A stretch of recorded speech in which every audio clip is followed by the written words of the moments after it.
Namun ala kuliah tuan-tuan, sekadar peringatan sikitlah untuk diri saya dan kita semua tuan-tuan. Masuk 2020 umur kita bertambah 1. Apa maksud dia tuan-tuan? Maksud yang paling besar kita kena faham, tak jauh dah kita nak balik. Tak lama dah kita nak pulang, kita nak kembali ke pangkuan Allah Subhanahu Wa Taala, ke alam barzah. Tuan-tuan, lama ke tuan-tuan kehidupan kita ni tuan-tuan? Sebenarnya kalau nak tengok betul-betul ni tak lama mana pun. Kita baru lepas 3 stesen tuan-tuan Baru lepas stesen alam roh, kemudian stesen yang kedua di rahim ibu kita, dan sekarang kita berada di stesen yang ketiga tuan-tuan. Kalau tuan-tuan rasa panjang dah tuan-tuan, nak abang panjang lagi benda duk tunggu kita tuan-tuan. Sementara nak berada di 2 pilihan yang terakhir, sama ada neraka atau syurga Allah Subhanahu Wa Taala. Lepas ni mau tak mau kita akan pergi ke barzah, stesen yang berikutnya, yang keempat tuan-tuan.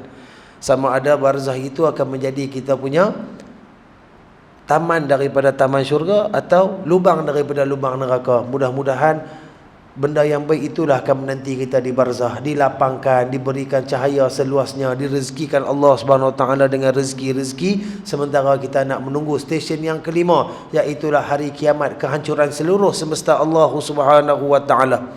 Segala apa yang telah pun diciptakan oleh Allah akan dihancurkan dengan izin Allah.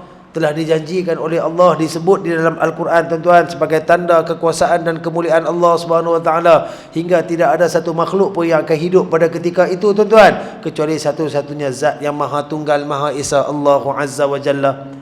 Dan sampai ketika detik waktu yang ditentukan oleh Allah, maka kita akan berada di stesen yang ke-6. Ditiupkan sangkakala yang kedua, dihidupkan kembali seluruh manusia yang pernah hidup daripada zaman Nabi Adam AS sampailah manusia terakhir sebelum kiamat. Bermula dengan bangkitnya Nabi SAW, kemudian kita akan keluar tuan-tuan dalam keadaan terpinga-pinga, dalam keadaan kita merasakan, apa ni? Aku kat mana ni? Tengok kat belah kiri orang duk menjerit, tengok kat depan orang duk menangis, tengok belah sana ada yang berjalan dalam perut yang besar, tengok belah belakang ada yang wajah dia serupa kera, serupa babi, serupa anjing, tengok belah atas pula, belah tepi sana nampak wajah hitam, tengok belah tepi tu duk nampak tenggelam dalam peluh. Kita, nasib kita pun tak tahu macam mana tuan-tuan. Terpinga-pinga bangun buat kali yang kedua, dalam keadaan kita bukan lagi berbentuk lahir seperti di dunia, dalam keadaan bayi dak tuan-tuan.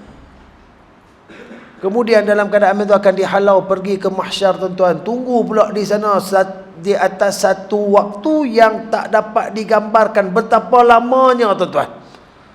Allah sebut dalam surah Sajadah ayat 5, bagaimana perkiraan pada hari akhirat tu, ka'alfi sanatin mimma ta'udun. Alfi sanah. Kalau kata seperti mana kiraan kita ni tuan-tuan, sehari di akhirat bersamaan dengan 1000 tahun perkiraan kita, 1000 tahun dunia tuan-tuan. Tunggu daripada cerah mai gelap, daripada gelap mai cerah balik tuan-tuan, dengan hiruk pikuk dia, dengan Allahu Akbar. Kemudian barulah kita akan bergerak pula, kita semua ni akan pergi cari Nabi-Nabi dan Rasul-Rasul terdahulu, minta mereka doa ke Allah supaya dimulakan hisab. Tak larat tunggu dah.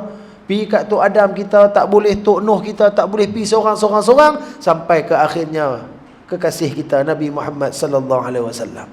Baru nak mula hisab tuan-tuan. Tu pun dah panjang dah.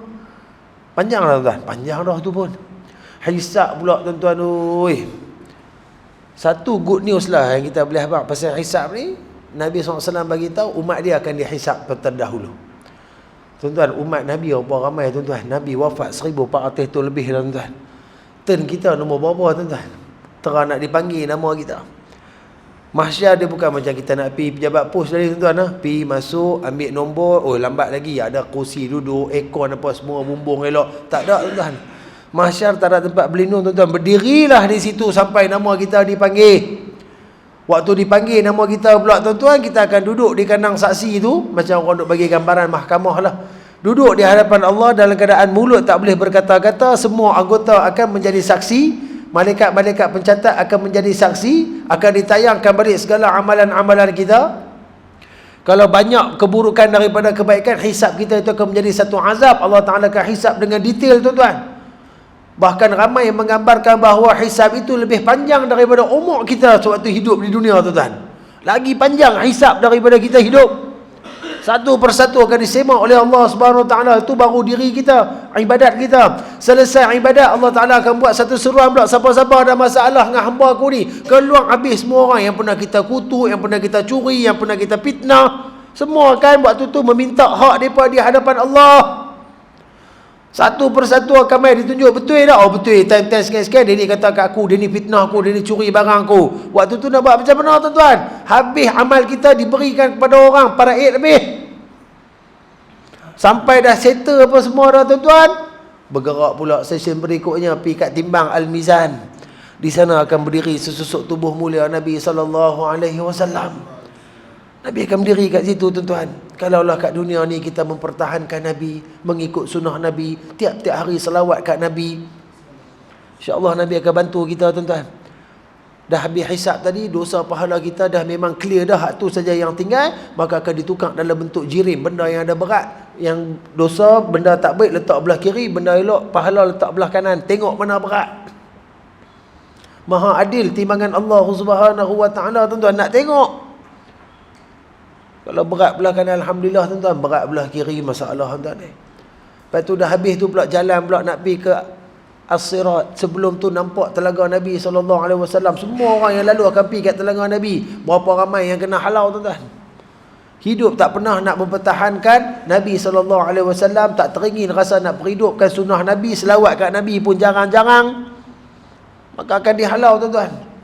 Haudun Nabi ni tuan-tuan, air dia lebih putih daripada susu, lebih manis daripada madu, lebih sejuk daripada embun tuan-tuan. Sekali minum mudah-mudahan tak dahaga selama-lamanya. Pengiktirafan kepada orang yang sangat cinta dan mengasihi Nabi SAW. Kemudian last akan pergi ke As-Sirat tuan-tuan, yang digambarkan titian yang sangat gelap, sangat licin, sangat tajam dan sangat nipis tuan-tuan. Perjalanannya digambarkan oleh ulama 1500 tahun nak pergi nampak panjang dia terang mana tuan. 1500 tahun akhirat kali dengan 1000 dunia tuan. Yang boleh menyebabkan kita berjalan atas tu bukanlah disebabkan terrornya kita balancing badan tuan-tuan, tak. Hanya amal ibadat kita saja yang akan membawa kita jalan atas tu tuan-tuan. Kalau cantik amal ibadat kita tuan-tuan, ada yang akan lalu sepantas kilat, ada yang akan lalu sekelip mata, ada yang akan lalu macam kuda berlari kencang seperti burung berterbangan, ada yang akan berlari, ada yang akan berjoging, ada berjalan, ada merangkak, ada mengesot, dan ramai yang akan jatuh tuan-tuan. Sebab As-Sirat ni tuan-tuan, satu titian di atas neraka, hujung dia syurga. Kira bawah tu neraka Allah Subhanahu Wa Taala, hujung dia syurga. Serupa kita nak pergi seberang tuan-tuan, kita nak naik bridge, mula di situ kita naik, ayak laut tu kira neraka, seberang tu kira syurga. Contoh, kalau bridge macam ni tak apa dah tuan-tuan, gelak keras perut 3 lane, memang tak goyang, jalan relax, tok-tek boleh sampai. Ni bukan macam tu tuan-tuan, dia bergerak atas amalan. Orang munafik, orang kafir awal-awal sekali akan jatuh tuan. Tak ada nak pijak, jatuh siap dah tuan-tuan. Orang munafik pula Allah sebut darkil asfali minan nar, akan berada dasar paling dalam di dalam neraka Allah Subhanahu Wa Taala. Memang tak timbul-timbul dia abadan abada, selama-lamanya. Tidak ada kematian yang kedua pada hari akhirat. Bukan nak katalah tuan-tuan, kalau mengesok pun mengesoklah tuan-tuan. Jangan jatuh sudah tuan-tuan, jangan jatuh. Bak kita duk bicara bak kabair tuan-tuan, dosa-dosa besar. Berapa dosa dah kita masuk. Hari ni nak masuk dosa yang ke-16 tuan-tuan. Semua azab yang diceritakan dalam kitab ni, yang cuba digambarkan oleh Nabi SAW, yang ditulis oleh Syekh Zahabi ni tuan-tuan, kita dengar dengan telinga pun timbul kengerian dah tuan-tuan. Sampai di hujung alhamdulillah tak jatuh, masuk dalam syurga Allah. Di situlah baru penamat perjalanan kita tuan-tuan. Panjang lagi tuan-tuan, panjang. Baru duk masuk kawasan 20-20 ni, jangan duk seronok. Tak ada apa nak seronok pun sebenarnya. Patutnya mau duk susah hati lagi. Iman kita terang mana, takwa kita macam mana, amal ibadat kita sah ke tak sah, Allah terima ke segala pemberian kita dalam bentuk ibadat kepadanya. Hak tu yang kita kena tanya-tanya tuan-tuan. Kalau orang lain nak ambil wawasan 20-20 sebagai tanda kemodenan dan juga apa-apa benda yang boleh membawa kepada membangunnya manusia, biar kat mereka tuan-tuan. Kita ambil wawasan 20-20 sebagai satu wawasan yang akan kita abdikan diri kita sepenuhnya kepada Allah. Kita nak insaf, kita nak berhenti daripada segala kesalahan dan kesilapan kita nak buka buku baru, jalan baru, kita nak lebih dekat dengan Allah Subhanahu wa taala. Itu sepatutnya yang kena ada dalam diri kita. Mudah-mudahan Allah rahmati kita, Allah Ta'ala bagi kekuatan untuk istiqamah, untuk bersama di atas jalan kebaikan. Dan Allah Ta'ala akan lindung kita daripada segala kesesaraan dan masukkan kita dalam syurga Allah Subhanahu wa taala, insya-Allah. Amin.